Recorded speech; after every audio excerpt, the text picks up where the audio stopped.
Welcome back to part 4 of Pokemon Let's Go Eevee for the Nintendo Switch. This time around we are storming the SS Anne in order to obtain HM Cut. My apologies, it's actually a secret technique. One issue that the original games had, according to a lot of players, is that the HMs made it so that you could not truthfully carry an entire team of 6 from beginning to end. And while personally, I did not have a problem with that system, I know that a lot of people did, so I don't want it to return. I'd rather it be gone simply for that. In addition, the SS Anne, when you cut out all the filler, really does show how empty Kanto is as a region. That is probably the only thing about Kanto that you can get me on, and that is just the size of it. At the same time though, being small is not necessarily a bad thing, considering the fact that that allows this game to be more focused and concise in how it is created. In addition, some of these battles are just absurdly easy, and they don't get harder at any point. They stay easy. As a matter of fact, the further we get into this game, the easier the battles will get. That's just a random piece of trivia for you, just in case you were not aware. And the reason for this is not just because of your overpowered starter, in this case Eevee, for Let's Go Eevee. It also has to do with the fact that team composition in Kanto is extremely easy to manipulate when you know what you're doing. Especially if you've played the originals before and have a good understanding of how to beat them to completion. And now we are going to get some hidden items. It used to be a Great Ball here. I don't know why they changed it to a berry, but I guess because they wanted to. Although seeing Kanto like this in higher resolution as opposed to an 8-bit black and white screen, it does go to show how far technology has come, especially when you look at this and compare it to the original Kanto games side to side. But that's besides the point. I wonder what kind of soup that is, because I know that on the table it's fruit and omurice, but the soup I was unable to pick up on. Yeah, they changed it for a tiny mushroom, which I don't know why they do that, but that's just the way the cookie crumbles. Go over here to get to a secret cutscene with Eevee that is completely missable, by the way. I don't know what these cutscenes do. I have no clue if they increase friendship or if they make your Pokemon more powerful or something along those lines. I just show it off because, you know, this is Kanto and you gotta demonstrate Kanto. It has to be. It's the rule. You can't just not show it off. But that's besides the point. For the most part, the way that the game looks, I like the art style, but it really does feel like an upscaled 3DS game as opposed to a console experience. And that's probably the biggest complaint I've seen people have with this game. Personally, I don't have this complaint because I think the game looks good by itself. And again, I'm talking artistically, not in terms of fidelity, because fidelity-wise, this game is pretty weak. But that's mostly my point, though. I also mentioned this in the Pokemon Violet series, that fidelity isn't everything. Sometimes it's also just artistic decisions. I used Kingdom Hearts 2 to demonstrate my point, because that is a significantly older game. It will be 18 by the time that the Pokemon Violet video went up, 19 currently. And it just goes to show how much time has changed, but also how much it stayed the same. And I gotta admit, I think that the whole push for graphics nowadays is a issue with the normie consumer, the typical consumer, not the dedicated consumer, not the passionate consumer. Just the typical consumer who sees, you know, this thing is popular or this is the game that people are talking about, so I want to play it. The people who have a real issue with the fear of missing out, people who genuinely do fall for that trap, are the people who perpetuate this issue. And the reason that a lot of studios give so much focus to graphics as well is because visually it is a lot easier to demonstrate that as opposed to frames per second. As frames per second can be demonstrated, but it's a lot easier to demonstrate it to people if they're the ones playing it. Otherwise, it's not the same. Okay, I would rather take 720p 144 Hz than 4K 30, for example. And the reason for that is because, once again, the smoothness, the way that it feels, is why I like it like that. But I also know that that's the kind of stuff you only really notice when you try to take a game somewhat seriously. Not super seriously. You don't have to take every game like it's life or death or something. but just seriously enough to the point where you have to think about it. And that's the part where people get lost, because a lot of these so-called gamers nowadays don't really play video games. They mostly just talk about video games. You ever notice that? The one that I saw recently was, there's this guy on youtube.com. His name is Dreamcast Guy, and his entire playtime on the PlayStation 5 is about 1,000 hours for 2023. Now, 1,000 hours is a lot of time, except for the fact that he goes on in his videos talking about how he platinumed this, he 100%ed that, he completed this, so on and so forth. But then you actually look at his reveals and you realize, yeah, this guy doesn't play games, he mostly just writes it. Meanwhile, I'm not sitting here saying that I put in the thousands of hours in games. No. In fact, if you look at my actual time, it's mostly about, give or take, like 400 hours, not thousands. I might actually have to think about how much time I actually put into this series. I believe that Steam actually posted their... How should I put it? They posted their chart for the end of the year. I want to know how much of a quote-unquote gamer I am by Steam's metrics. Because that's my predominantly most played platform, other than Switch. But even then, I usually play the Switch for RPGs, so of course that one's going to be longer. But that's besides the point, okay? Here we have one of the non-Kanto trainers, but I'm showing it off because Sun and Moon were big at the time, so I might as well demonstrate it here. I know that if it was up to me completely, it is up to me, but if I wanted to be truthful and faithful to the Kanto experience, I would have completely skipped this battle. But I figured, A, it's new for this game, and it's not in any other version of Kanto, so I might as well show it off. It's a pretty simple battle, especially with how much you can break it. But at the end of the day, that is just one factor about this game. This is probably why, you know, in addition to, despite the fact that this game has a lot of benefits, for example, the overpowered starter or the superior movement, it has a lot of detriments which prevent it from being my favorite version of the Kanto games. Now, some people would actually say Leaf Green Fire Red, but because of how Leaf Green Fire Red treats its Pokédex, it really does hinder it for me, so I do pick the original practically every time when I go back to play it. But the thing is, you know, even with this inferior version of Kanto, I just have so much fun with it that I don't care. And I think that's what it is. It's just, when I have so much fun with a game, I don't care about the flaws as much. In fact, part of why, if you guys watched my Pokemon Violet series, you'll notice that I wasn't really happy for most of that series. In fact, you could argue that I was very, very out of it during that playthrough. I was very out of it, to the point where it sounded like I wanted to stop. And yet, I didn't. Mostly because I wanted to get my point across.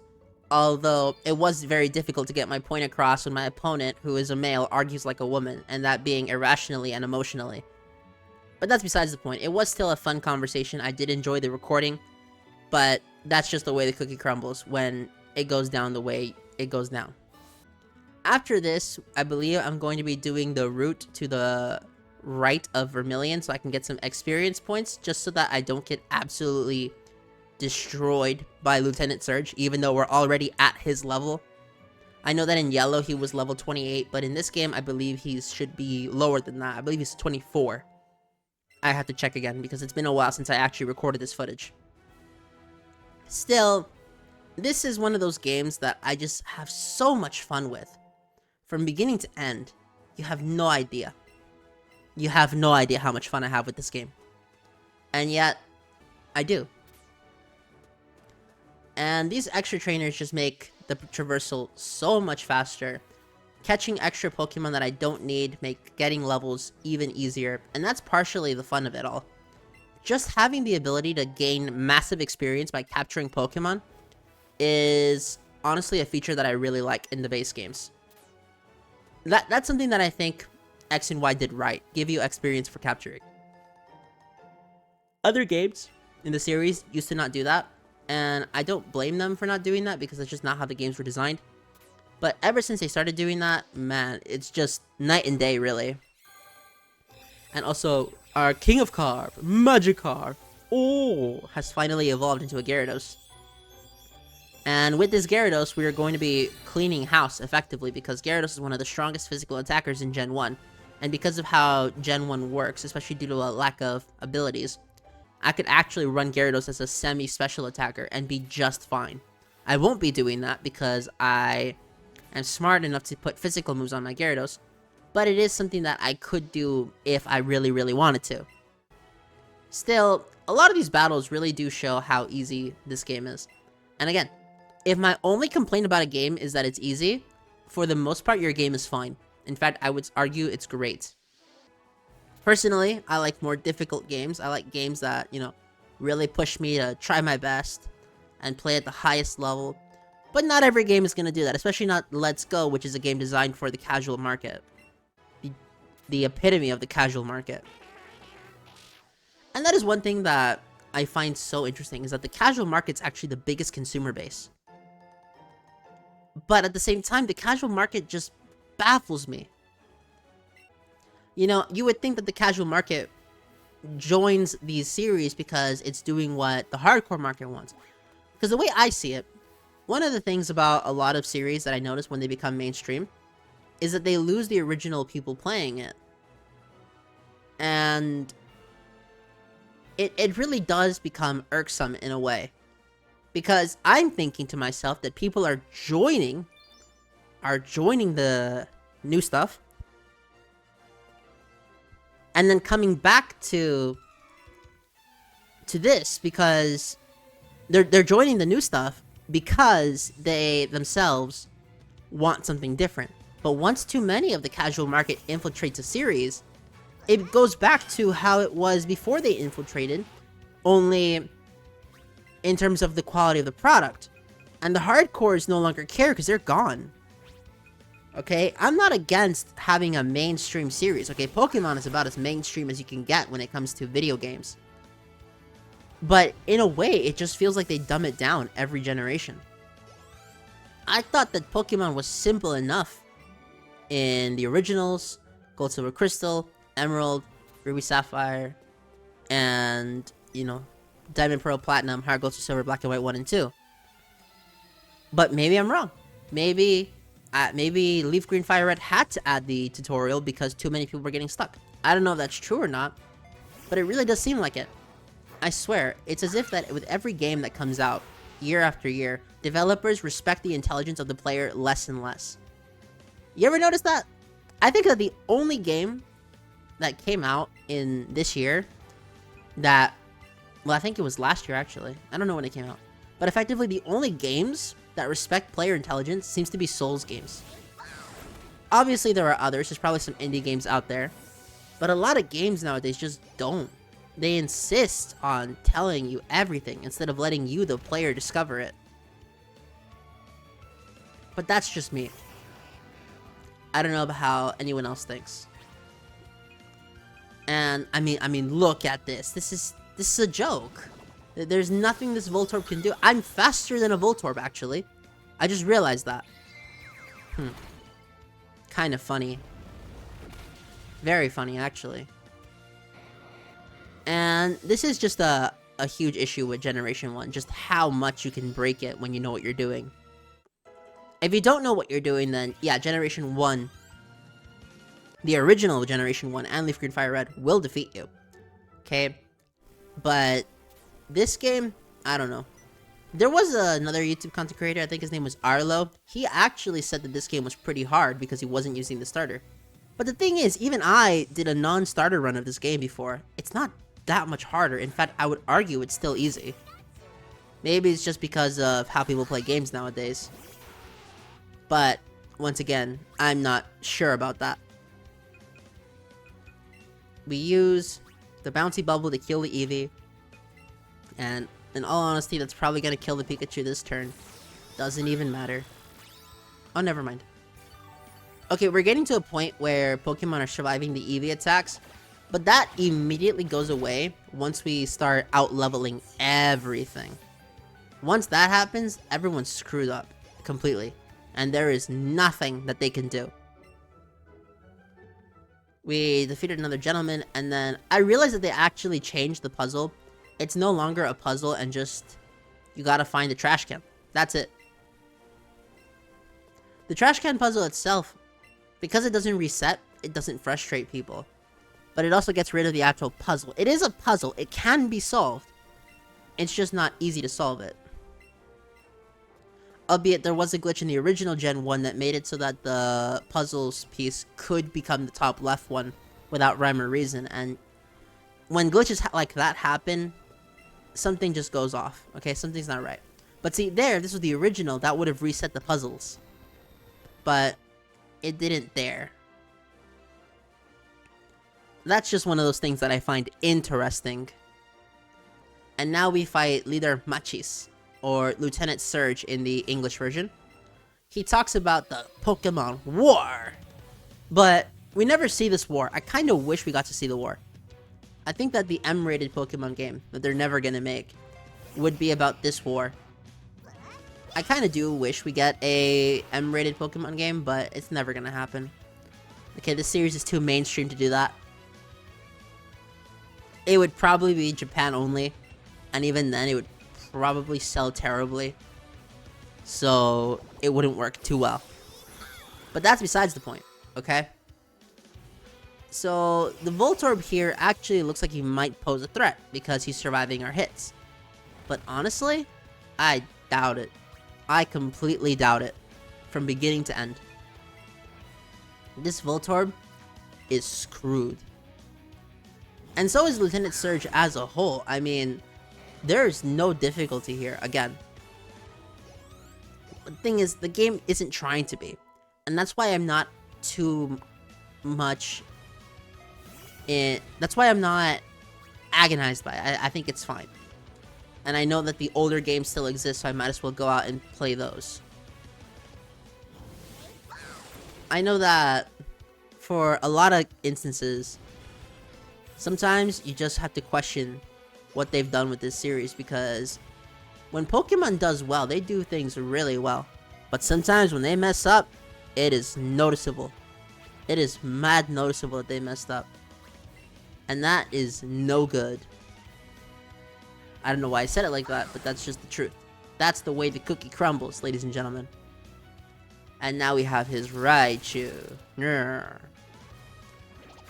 But then again, this Raichu isn't very strong at all. In fact, he just went out like that.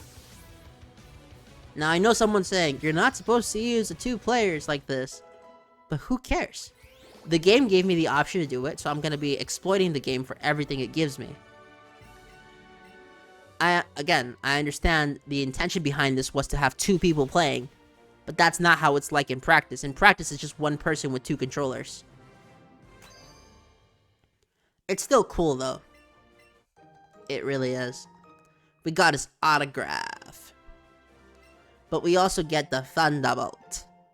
Shouldn't it be TM26? Oh well. But that's besides the point. We now go south and we go through Diglett's Cave to get the old Amber.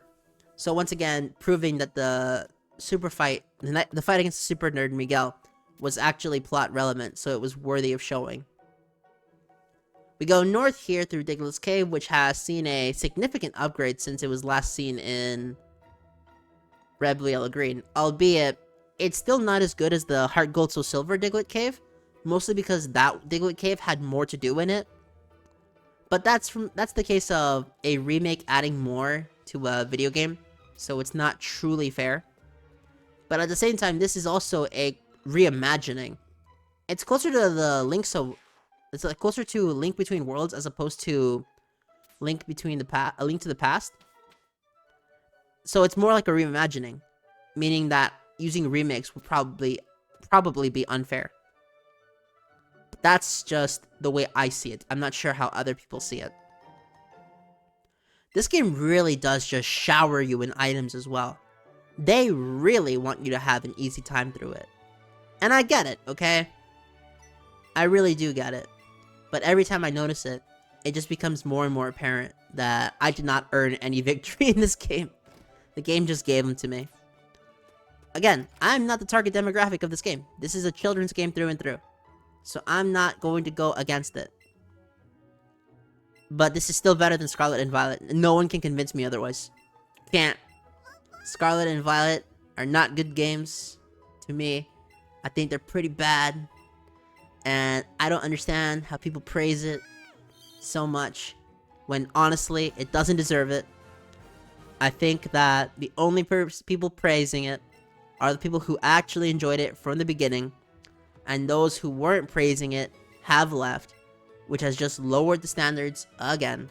I hope that Pokemon actually gets a delay, so that they can actually focus on giving us a good experience.